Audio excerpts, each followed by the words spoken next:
Hello, and welcome to this special episode of Trade Talks. This year, Trade Talks is embarking on a tour of California's diverse and economically vital maritime and inland waterway ports. This series is a co-production with the Harbor Association of Industry and Commerce with generous financial support from SoCalGas. The HAIC was established in 1975 to be a collective voice and advocate for the harbor business community on issues related to trade, transportation, energy, and environment and land use issues.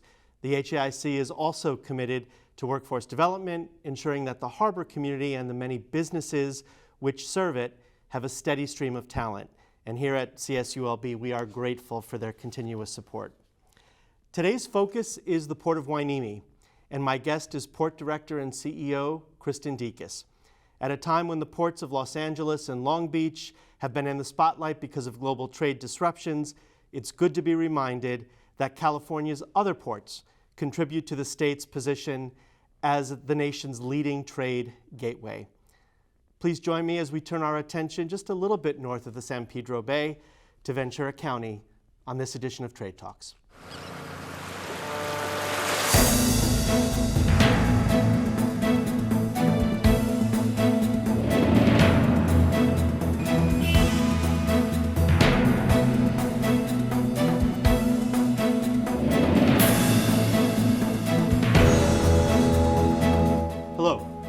I'm Tom O'Brien with the Center for International Trade and Transportation at California State University, Long Beach.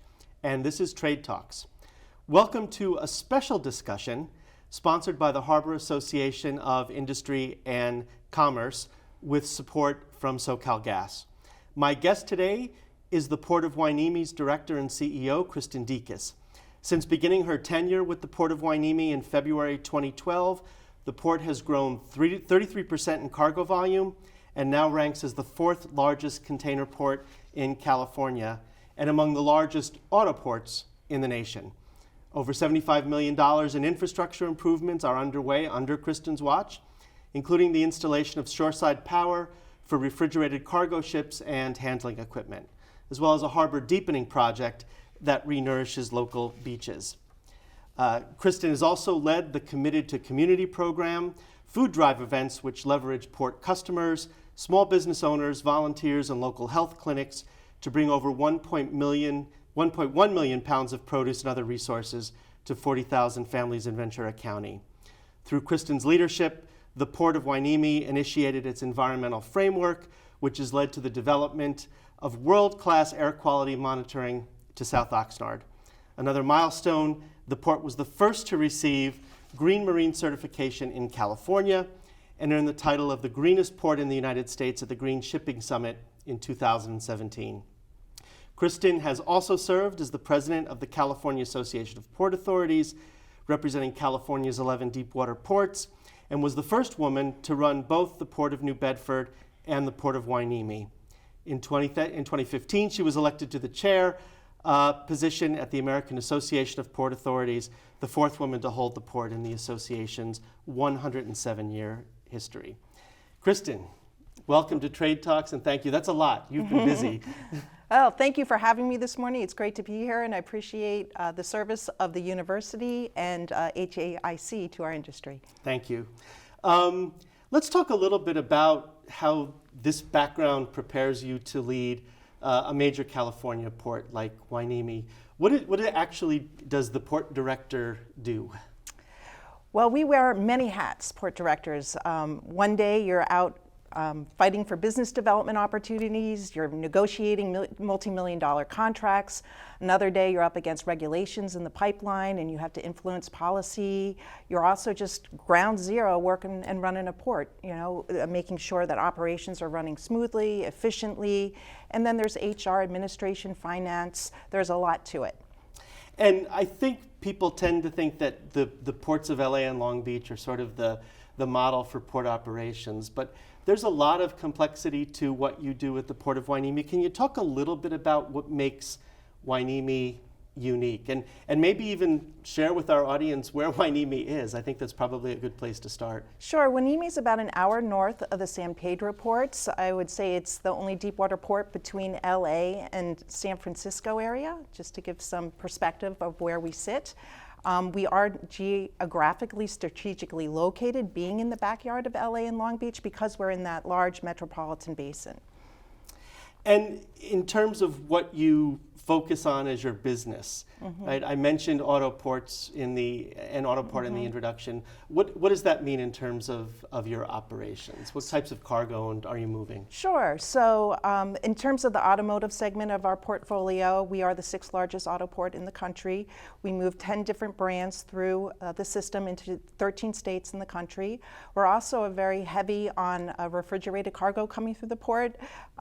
There's a joke going around that if you line up all the bananas that come through the port of Hueneme nose to nose, it's enough to go around the globe 13.5 times. But in all seriousness, it's about 5 billion bananas a year servicing the same 13 states here. And it's a very important commodity. It's actually the #1 grocery item in the world is the banana. Wow. We move a lot of other commodities as well. We bring in fertilizer product and what's called high and heavy or project cargo. Turbines, yachts, those sorts of things come through the port. And one fun example is we had a shipment of a yacht for the CEO of Google, and he brought it in and then he sailed off in it. So all kinds of unique cargoes come through the port. But you also do containerized cargo as well, right? We don't want to forget about that. Of course, and that's how the bananas come in containers. Actually, 10 years ago, all of our fruit products and commodities came in the belly of a ship or the hull of the ship in pallets, and then they would get offloaded and then they would be forklifted into warehouses, cold on-dock storage warehouses. Well, the market has changed since then. In 10 short years, all of our commodities now come in containers, and so we are fully containerized when it comes to our refrigerated cargo. For someone who's only got a glimpse of port operations through a major container port, what's different about the way you operate, both in terms of what would the land side look like, and what does the management structure look like that makes Hueneme different? Sure. Well, there's, I guess, where to start. Maybe we'll start at the top, right? We're governed by a body of 5 elected harbor commissioners, and so we're a little different than the other ports in the state of California, where they are what's called state lands ports from the State Lands Commission, and then those ports complexes are entrusted to the communities to run them. So they're overseen by mayors who appoint harbor commissioners. In our case, because, long story, if we go back to the beginning of our history, but we were built with private money, so we were not a state lands commission. But we were made public in 1937 by the state legislature, and they designated us as a special district of the state of California, and we're governed by a body of 5 elected harbor commissioners, and our geopolitical boundary includes the city of Oxnard, the city of Port Hueneme, and the commissioners need to be elected at large from those boundaries. So it's a different setup. We're run by an elected body. And I think you've referred to the structure as sort of an agility leadership model that's in place at the port. Is that right? Well, it's streamlined governance in that you don't have to juggle different priorities. Mayors have heavy lifts. They have to run schools, fire departments, police departments. The Port of Hueneme's leadership is really vested solely in the success of the port to create economic and social good for their constituents by having access to the world stage for trade. And is there any difference in the way you interact with the clients of the port, the ocean carriers, than maybe a more traditional containerized port operation would? Well, I think you use this expression, once you've seen a port, you've seen a port. Right. So we're a little bit different than the other ports in California, who primarily are what called landlord ports, where they lease terminal space to operators to run those terminals and those facilities. In our case, we actually go into direct contracts with the ocean carriers and the shippers to bring the goods in through the port. But we're not quite fully an operating port because we also give license agreements to stevedores. Those are the ones that hire gangs and labor, and they maintain the equipment to offload the cargo. So we have a little bit more control over the cargo flow through the port by having those direct relationships with the customers. I think many would be surprised to hear that you have an elected board, because that is unique within California. How does that change the relationship that you have with the cities that are part of your network there? So we're not like a department of the city. We're actually more of an autonomous local government agency that runs the business of the port, and the commissioners have to have a strong relationship with their constituents. So we have a strong focus on community, on sustainability, on environment, as do the other ports, but ours is just more focused on the constituents that the commissioners serve, because they need to get re-elected by those same constituents. But we have a very steady hand at the port. Our commissioners in place right now are the same commissioners that hired me 10 years ago, with the exception of one who replaced a commissioner that passed away at 92 after serving the community for many, many years as mayor and then harbor commissioner. I know some people refer to Hueneme and other smaller ports up and down the coast of California as niche ports, and I wonder what that term means to you. Is it accurate? Is it fair? Or is it a term that we should sort of set aside for Hueneme or the other ports? I would say it's a fair term. I mean, we have a nice ecosystem of ports here in the state of California, and we really all have our focused commodities and cargoes, and there's enough cargo right now, especially during the supply chain crunch, for all of us to succeed in our different niches. And so the Port of Hueneme's niche is the automotive trade, the project cargo, and the refrigerated cargo, automobiles. Can you talk a little bit more about what we would refer to as RoRo operations, right? The automotive work that you do, because it really is critical to moving product to these shores. And I think people may not have an appreciation for what role the port plays in making sure that they get the product that they're looking for. So cars move on what's called a roll-on, roll-off ship. The buzz term is RoRo ships. And really what they are is just large warehouses moving across the oceans. They have about 14 decks. They can hold as many as 8,000 cars. And the decks can actually shift on the RoRo ships so that you can stow different types of cargo in there, whether it be a huge tractor. You might want to raise the ceiling. If you have all cars, you may set up the configuration of the vessel differently. But they're just moving large pieces of equipment and automotive cargo through ports on these RoRo ships, and we move approximately 340,000 automobiles through the port on an annual basis. It's a lot. And that gives you extended reach to Asia. So in that sense, maybe niche port isn't exactly accurate. If it's just a smaller scale than actually what's underway. Yeah, so the refrigerated cargo services are what we traditionally call liner services, meaning they move in one port to another port, back and forth, more origin to destination, whereas RoRo vessels tend to move around the world, and they're less regular services. So we know when our banana ships are going to come in. Our big customers, Del Monte, Chiquita, and Sealand, have regular timed berthing allotments, whereas the RoRo ships, we kind of get a monthly schedule, and we have to forecast when they're going to come on based on where they're going around the world to get their cargo. I think we're getting a sense of how complex the job of the director is at a place like this. You also have a unique neighbor within the context of California ports, and that's the Navy, military. Can you talk a little bit about that relationship as well? Sure. Shortly after our inception in 1937, we faced challenges in 1942 and World War II. So Big Navy came in and took the port over by eminent domain for several years. And then since that time, we've slowly gotten pieces of real estate back into the port complex. And now we have a shared harbor with Navy Base Ventura County. And it actually is a very strategic relationship in that we have joint use agreements with them. And so we're able to use their infrastructure if it's not being deployed for a military mission, which is often the case just because of the size of our turning basin. You're not going to house a massive Navy fleet there. So the real estate is often available to the port. And what we do in lieu of paying rent, we pay in infrastructure improvements on the base, so the money stays local at the base instead of going back to Washington and into the general fund. We also have a customer, Glovis, who leases about 90 acres of property. They actually manufacture Hyundais and Kias and are in our auto trade. And with that same real estate model, they pay in infrastructure improvements at the installation instead of paying rent.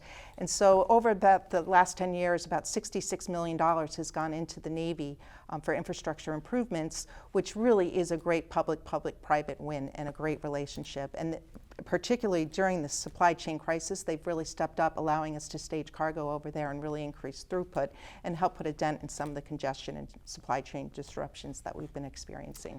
Yeah, that's really fascinating and very unique. It makes me wonder, who are your key competitors? Who else does what you do, if anyone, when you're thinking about your competitiveness as a port in the state? Well, sure, ports are very competitive, and you always have to have efficiency, productivity, you have to compete from a cost perspective, and you also have to have an environmental portfolio, because that's really important to business today, to stand out and pop as environmental leaders. Ports we compete with, I would say more in California, we share the same types of commodities. San Diego and Hueneme are very similar in terms of handling automobiles and refrigerated cargo. Some of the competitive forces that we as a state of California really need to monitor are those from the Gulf and the East Coast, and making sure they don't grab our market share here in state of California. I would say California is more united to protect our interests, working against and trying to compete with some of the other states, east and in the Gulf. And I know staying competitive means modernizing continually and looking at what's important. Can you talk a little bit about some of the modernization programs you have underway at Hueneme?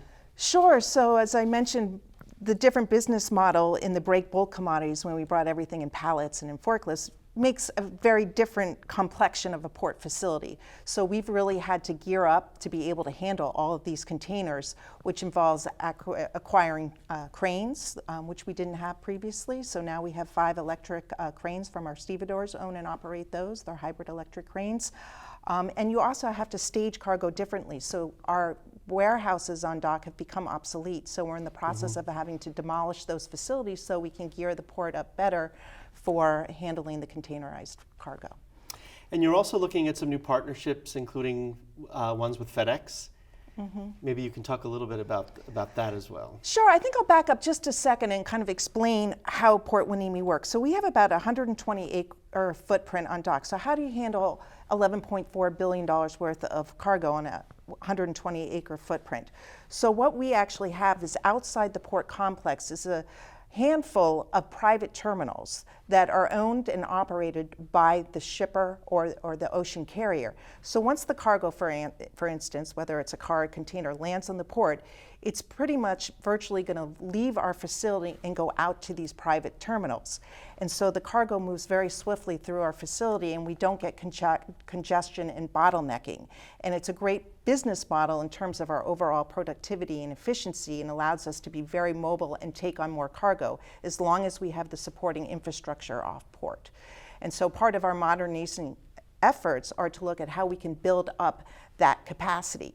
And when you talked about FedEx and the new customer that we have in building a bridge for containerized freight for the first time in our history from Asia to Port of Hueneme during the challenges of the supply chain disruption, we have the ability to say to FedEx, well, you can come through our facility, but you need to make sure you have a chassis, a trucker, and a yard, and we can take on your cargo. And they were able to do that and help build and offset some of the congestion that you're seeing in the supply chain by building that bridge for us. But if they weren't able to have every piece of the supply chain in check, we could reject that cargo, which is a challenge for other landlord ports because they don't control the terminal per se. So it's going to be the terminal operator that will likely take on as much cargo as possible so that they make a buck.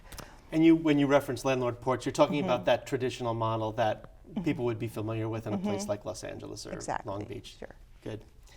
Well, this appears to be a good time, I think, to take a break. We've just started getting into, I think, the unique aspects of Hueneme and some of your plans moving forward. And when we come back from a very short break, we'll be continuing that discussion with Kristin Decas. We'll also talk about some of the unique challenges facing Hueneme, as well as the supply chain in general, and what it means for California trade moving forward. This is Trade Talks. I'm Tom O'Brien. Dad? Being a dad can be transformative, but also a lot of fun. Help prepare your little monster for the outside world. Encourage their interests. Support their growth. Walk them through new relationships. He's perfect. Whatever you say. And prepare them to stand on their own 2 feet. So much of the good in my life is because of you. Never stop being a dad.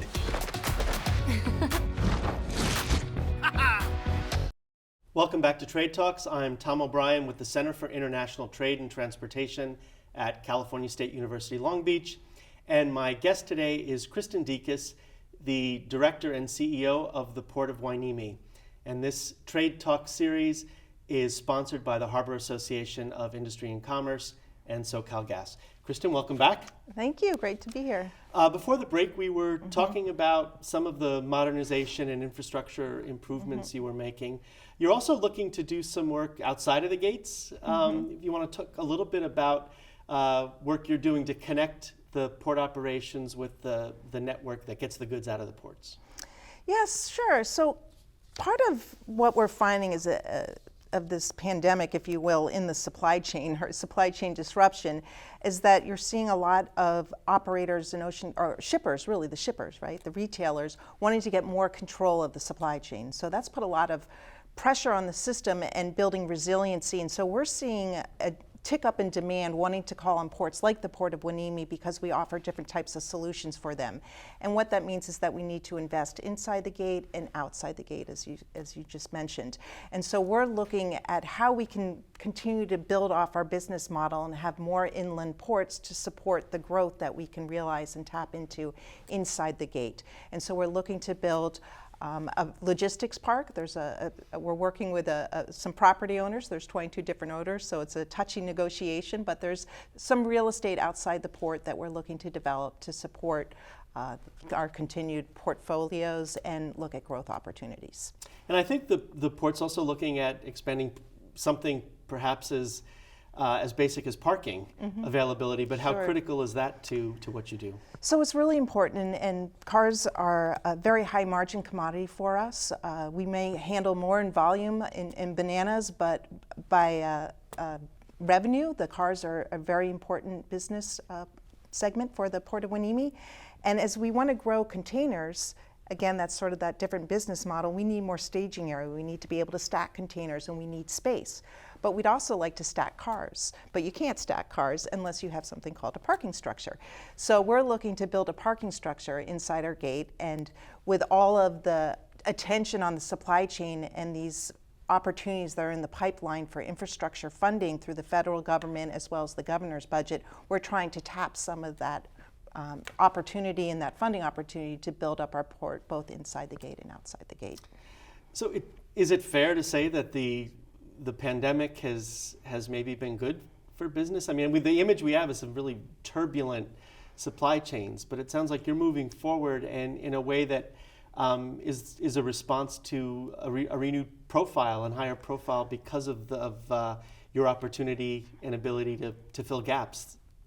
Yeah, I guess my first reaction to that is that no one wanted COVID, right? The pandemic was a nightmare, and it put a lot of pressure on the whole supply chain system. And so I don't think it's necessarily, well, it is COVID, but it's the impact of what the consumer patterns have been as a result of COVID. And that e-commerce being up, I think at some point as high as 40% up, which just sent surges of cargo through our San Pedro partners. And to their credit, they have done a tremendous job optimizing their facilities to handle all that throughput. And a port at the scale of Port Hueneme couldn't put a large dent in a problem of that size and magnitude, but we certainly can help. And you're finding if all these niche ports line up and they take off some of the loads from the larger ports, we can make some difference for certain types of commodities coming through our complexes. So traditionally, we handled all fruit. Well, now through this new FedEx business, we're bringing in commodities we've never seen before: electronics, apparel, medical supplies, all sorts of dry cargoes that we've never handled before. So it's been a really interesting time for us to be able to build this new bridge. And I feel like that cargo is going to be sticky, as I was sort of saying earlier, because these shippers do want a little bit more control of their goods. The way I refer to Hueneme is that we're more like a taxi service or a limousine service as opposed to being a bus.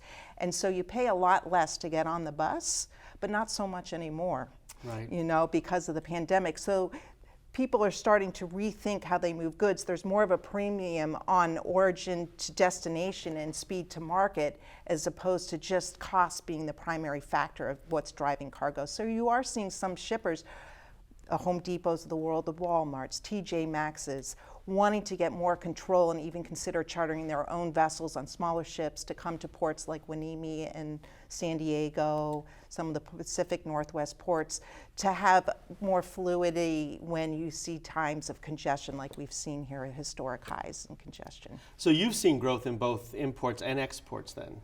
Yes, we have, and there's some reasons behind that, but since July alone of this fiscal year, so if you run numbers from July of FY22 through February, we've seen our revenue is up 28%, our containers are up 200% on export side and 123% on the import side.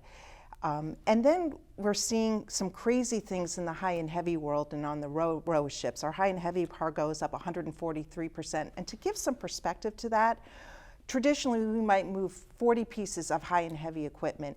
This week, we move 500 pieces.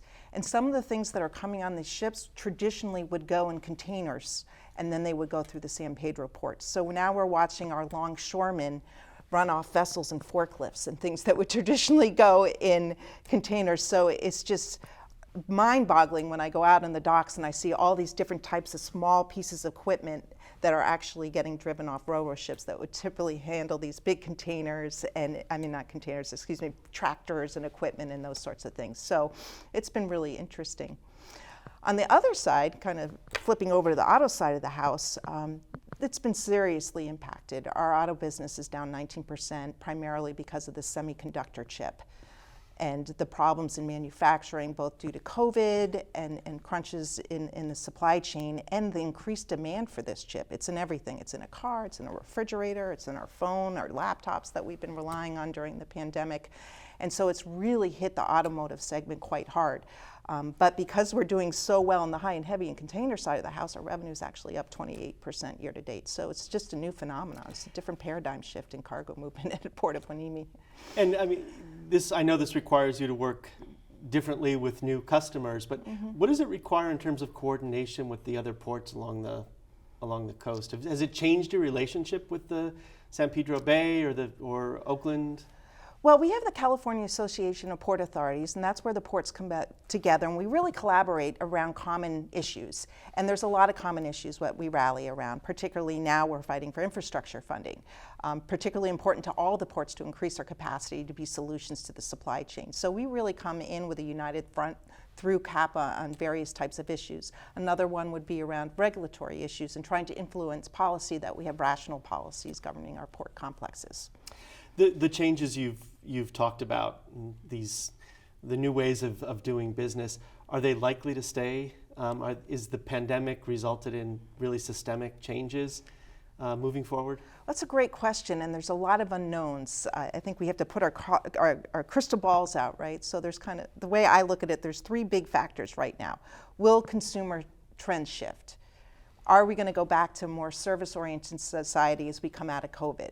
But are we coming out of COVID? You see lockdowns now in Shanghai again and ports closing, and how does that impact the supply chain? We're hopeful that we won't have to go through the era of mask wearing again and COVID and all get stuck in our homes and have to buy stuff. So in talking to some of the big ocean carriers, they suggest that e-commerce really needs to shift to stabilize the surge in cargo. Then we have a different inflationary environment right now, and what's going to happen there? Are we going to go into a recession? Is the Fed going to raise the interest rates, and how is that going to impact consumer demands and the supply chain overall? And then there's war. That's another big question mark. What does that all mean? That semiconductor chip, a lot of the raw materials that go into them are in Ukraine and Russia. They also manufacture something called a harness, and the simple way of putting that, that's a cable that goes in the car, and you have 3.1 miles of this cable in the average vehicle. That's all manufactured in Ukraine. So it's now having an impact on the European market for automobiles for certain big retail, BMW and those sorts of auto manufacturers in Europe. So there's a lot of question marks on what's going to happen to the supply chain. And I'm not going to be bold enough to try and put a prediction on there, because I never would have told you a year ago that, or 2 years ago, back in 2020, we would see the influx of cargo that we're seeing today. In fact, we really tightened our seatbelts at the very onset of the pandemic. They closed all the retail for automobiles, right? And so we had 32,000 cars en route to our complex with nowhere to go. And then once we figured out that piece of the riddle, all of a sudden, all 10 of our OEMs, because of super spreads and manufacturing, stopped making cars altogether. And so we had ro-ro ships coming in with nothing, blank sailings. And so who would have thought a year later we're seeing these surges in our commodities? So it's a really uncertain time, but we're gearing up and hope that the trend at our port continues and we continue to see growth and opportunity, because it does create a lot of jobs. Yeah, and the supply chain does not like uncertainty and unpredictability. That's for sure. One of the areas that I think has been a challenge within California, if you talk to the people who move goods, is the regulatory environment, particularly as an industry is trying to respond to these many changes you just mentioned. Can you talk a little bit about whether you see an inherent conflict in the state's mandates for zero-emission vehicles and cargo handling equipment, for example, and the ability to meet changing consumer demand? Sure, I'll speak to that. I think we all share the goals. My board of harbor commissioners just adopted a bold goal of decarbonization, and we want to meet that with rigor. But we're not going to put a timeline or a date on when we're going to achieve that goal, because it really does have to be a rational conversation, and you need to have the technology available. You have to have enough grid power to service an all EV world if you're going to go in the direction, or you need hydrogen fueling stations if we're going to go into a hydrogen economy. So the question I feel that we should be having with policymakers is, how do we get in a room together, roll up our sleeves, and figure out how we're going to do this and what's the appropriate timeline, instead of just forcing regulations that put California-only laws in place that make us less competitive and apt to lose some market share. So I'm optimistic that we have the opportunity, especially with all this infrastructure funding out there, to have rational conversations, to move the dime and be able to move towards a carbon-free economy. The ports are all in. We want to do it. It's just we have to do it working together. By way of example, with these new ro-ro regulations are coming into place, and we're going to have to plug in our ro-ro vessels while they're at berth, which is great, and we want to do it. And we're plugging into shoreside power. Yeah, so plug into the shoreside power. It's a $25 million project. That's a lot of money for the Port of Hueneme, but we'll find that. The bigger piece of the puzzle is our utility company doesn't have enough power to service that system. And so there's a $60 million upgrade needed at that utility plant. So we need to work with our partners and our policy influencers and our policy makers to ensure that we have enough power to be able to meet the mandate. Because you're asking a lot of the ports, you're asking a lot of the locomotives, you're asking for drayage, you're asking for trucks. So let's go, let's do this, but we need to have the power to service the industry. And the money, you need the money. So it sounds like maybe you're suggesting not only a need for the right policy, but the right forums in which to discuss these across industry segments as well as with regulatory agencies, to make sure that they're getting good information about what's happening on the ground. Right, it's blue skies thinking. All of us want to move in that direction and achieve decarbonization or electrification, zero emissions. It's great for our communities, it's great for our own health and public health, but we just need to have the funding and the infrastructure in place to be able to achieve these ambitious goals. One of the criticisms I've heard in the past is that the U.S. really hasn't had a national freight policy, and some of our competitors do. And I'm wondering if you see the new interest and attention coming from Washington because of the supply chain crisis being a good thing or a bad thing? Is there such a thing as too much scrutiny, or if it comes with dollars, maybe not? For sure, it's interesting. You asked that question. So I have served on these associations and leadership positions, and this is the first time we've gotten the attention that we feel the port systems really merit. Overall, in California alone, ports create 3 million jobs and are a very important part of the economy. And we've somewhat, in national policy and state policy, been a little bit of a stepchild, and there's some rationale to that. Leaders don't see freight move, right? So it's not necessarily the sexiest thing to get behind. But all of a sudden, when there's a supply chain problem and you can't get goods under a Christmas tree, all of a sudden there's a new visit to what, or a new thinking about how important the supply chain is. And now it's our opportunity as a port system, a goods movement system, to really get out there in front of these opportunities and talk the talk and help build buy-in of how important the supply chain is and how we need to support it at the national level, the state level, and the local level. And what role do you see industry itself playing in sort of stepping up and saying, okay, there are things that we can do better or differently as a partner to government?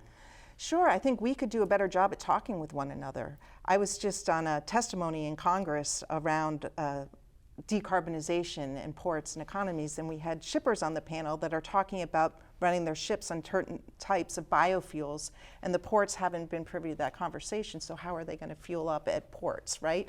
So we've traditionally operated in silos in the good movement industry, and we could do a better job, I think, of building bridges, collaborating, and really working together to best inform policymaker as to what direction the industry should be going. Has the pandemic accelerated that level of cooperation simply because everybody's been operating in crisis mode?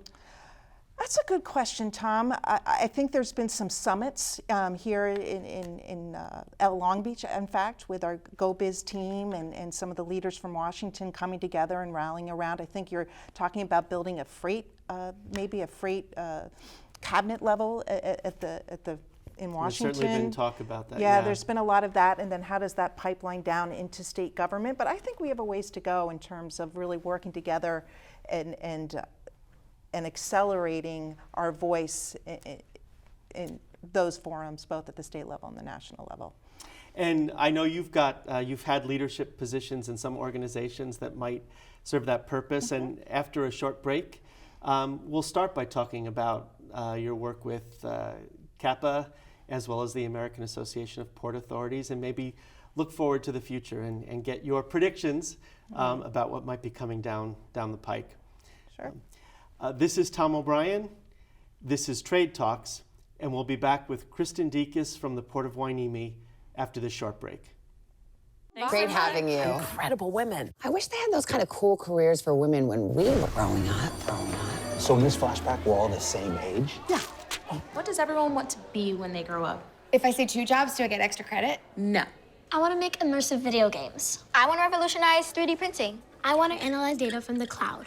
I want to be a meteor. You mean meteorologist? No.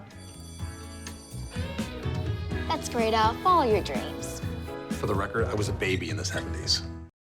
Hello and welcome back to Trade Talks. I'm Tom O'Brien, and my guest today is Kristin Decas, the Port Director and CEO at the Port of Hueneme. Kristin, welcome back. Thank you, good to be here. Just before the break, we were talking about some of the supply chain challenges and opportunities that came about as a result of the pandemic.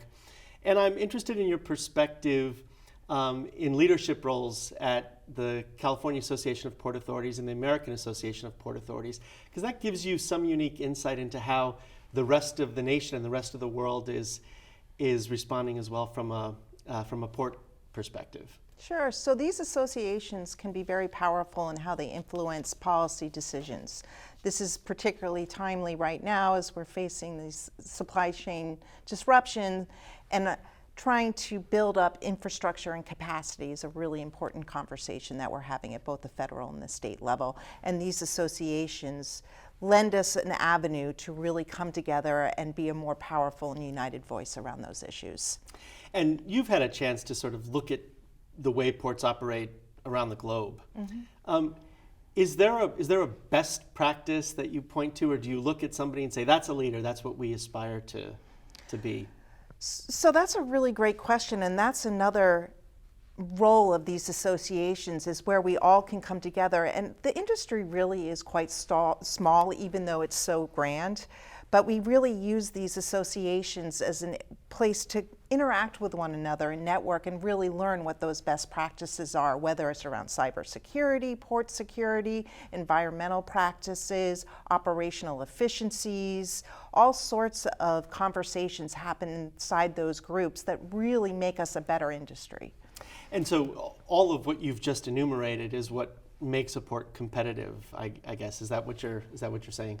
For sure. So the better we can serve our customers, the more efficient that we can be, and in all honesty, the best that we can build up our workforce and serve our communities by bringing back economic and social good through the types of jobs and the sustainable practices of ports is better for our local communities, our national footprint, and even the global footprint.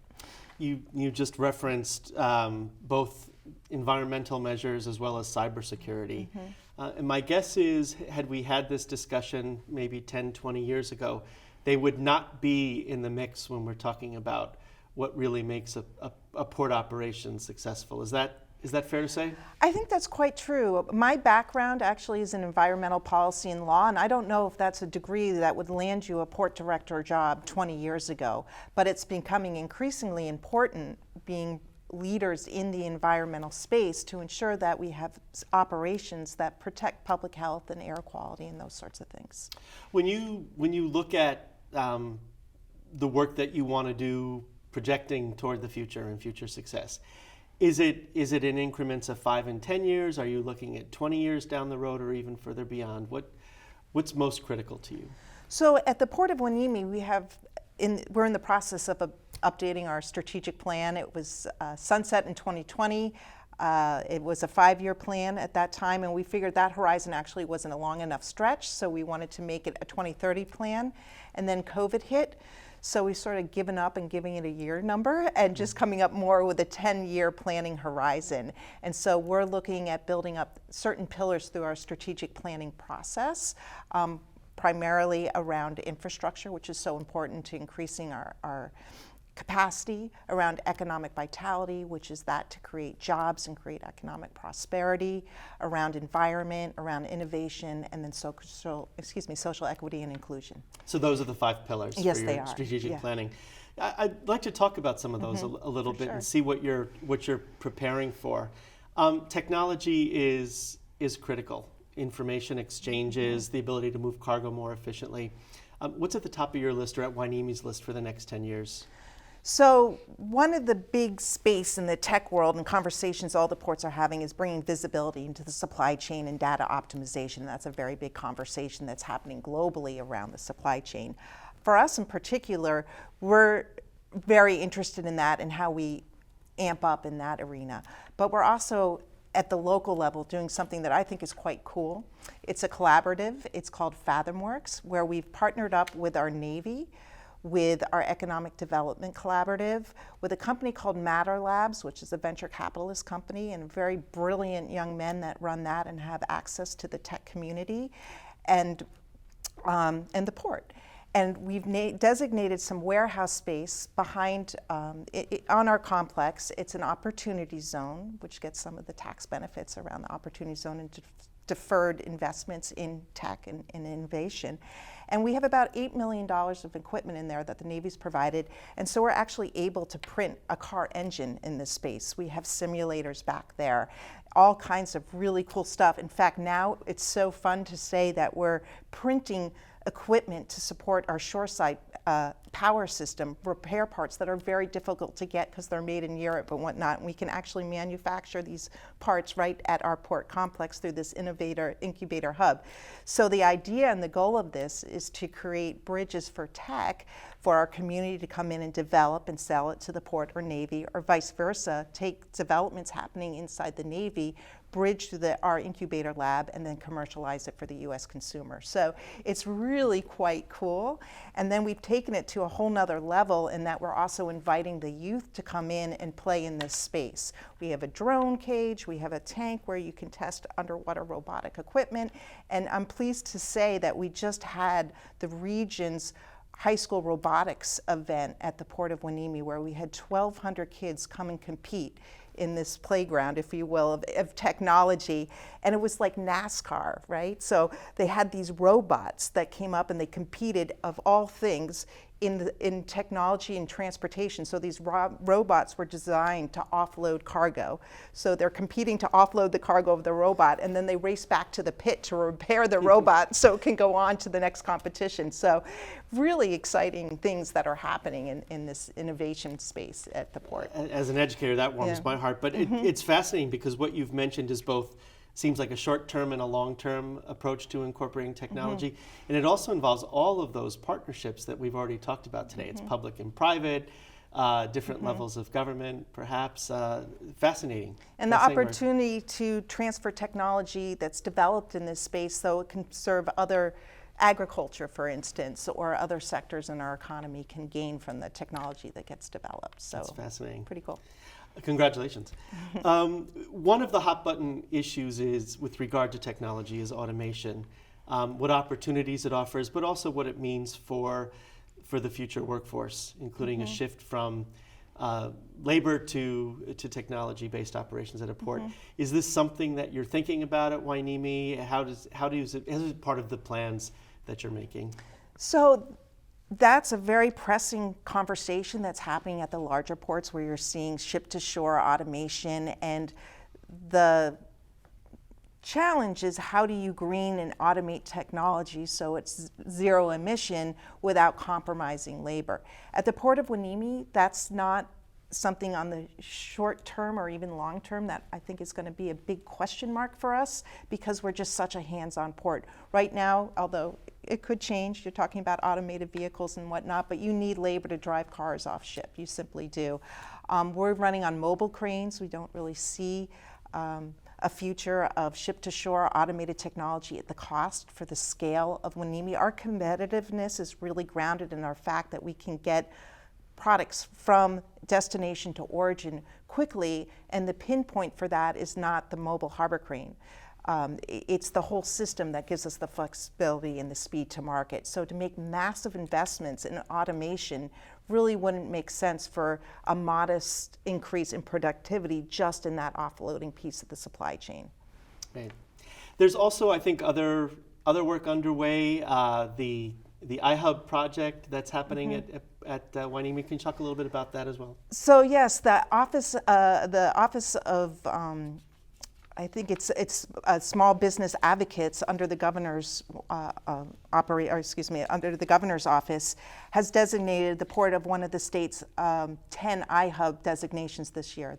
I think they might do close to 10 a year, and so this year we were one of the selected iHubs, and that is wonderful because it gives us a $250,000 grant, and it really focuses in on that social equity and inclusion piece, so that we can support minority-owned businesses, women-owned businesses, and uplift them and bring them into the space of tech through our FathomWorks laboratory. So we're just thrilled. We just got news of this over the last couple weeks, and it really will leverage our FathomWorks laboratory.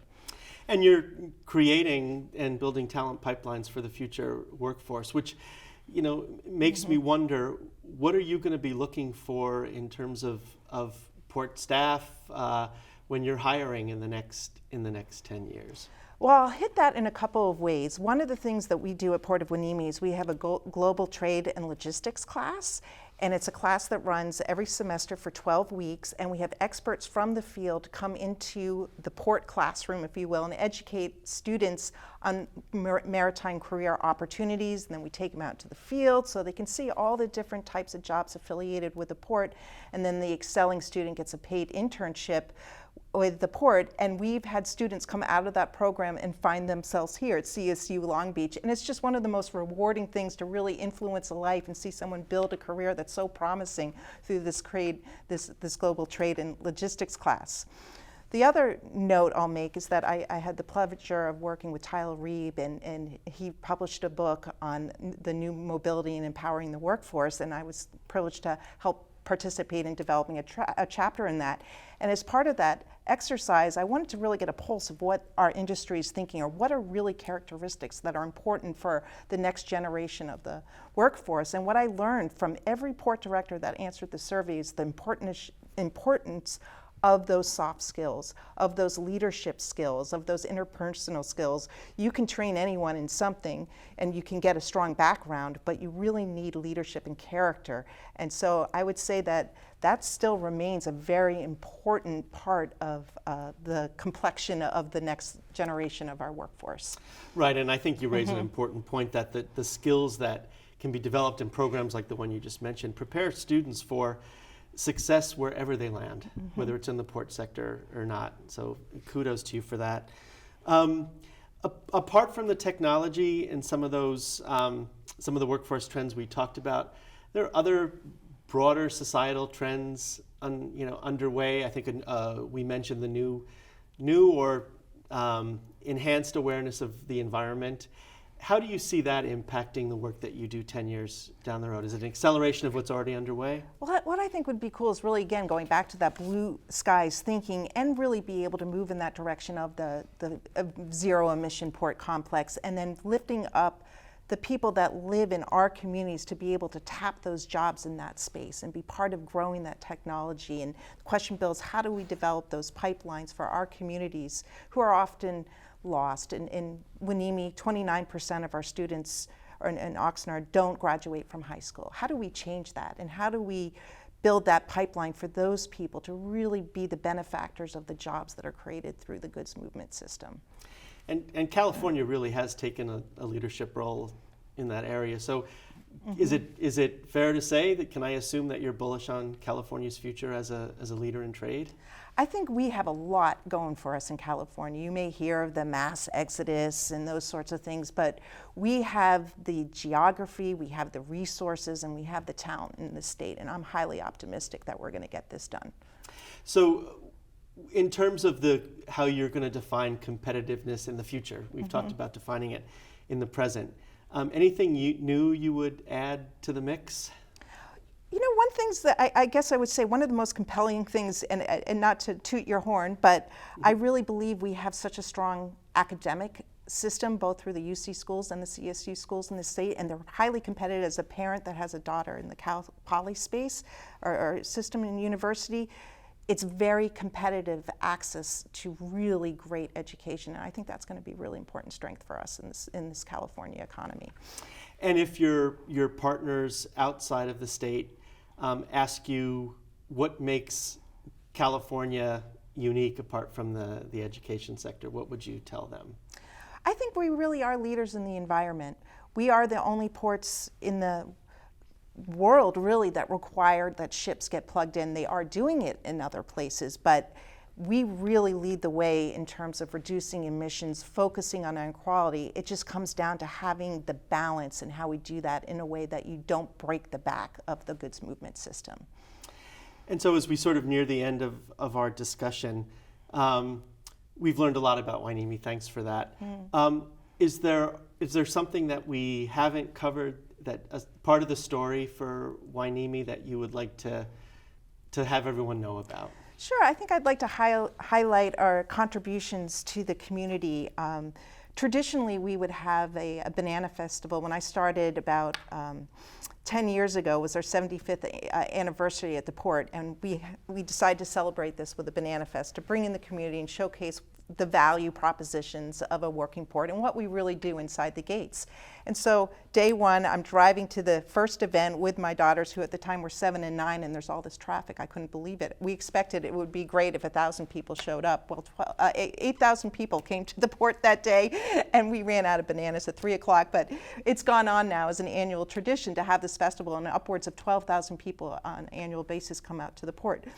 So that's been really fun and important and influencing in our community.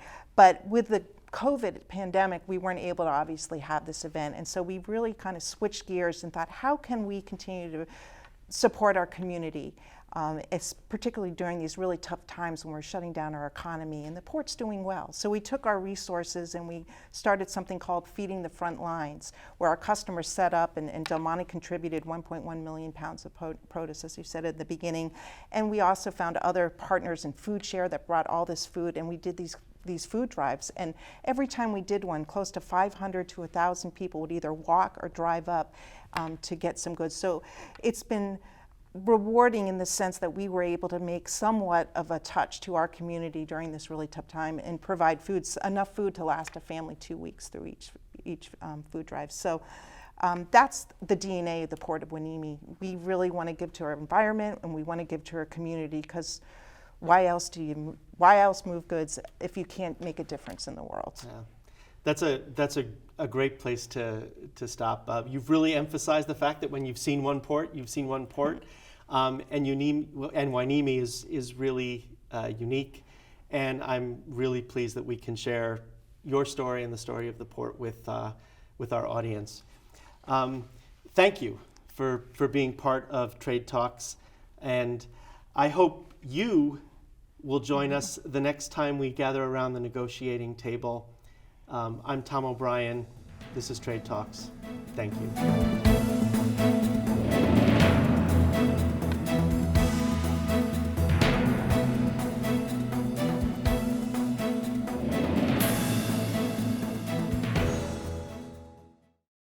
Thank you for joining us for this very special episode of Trade Talks.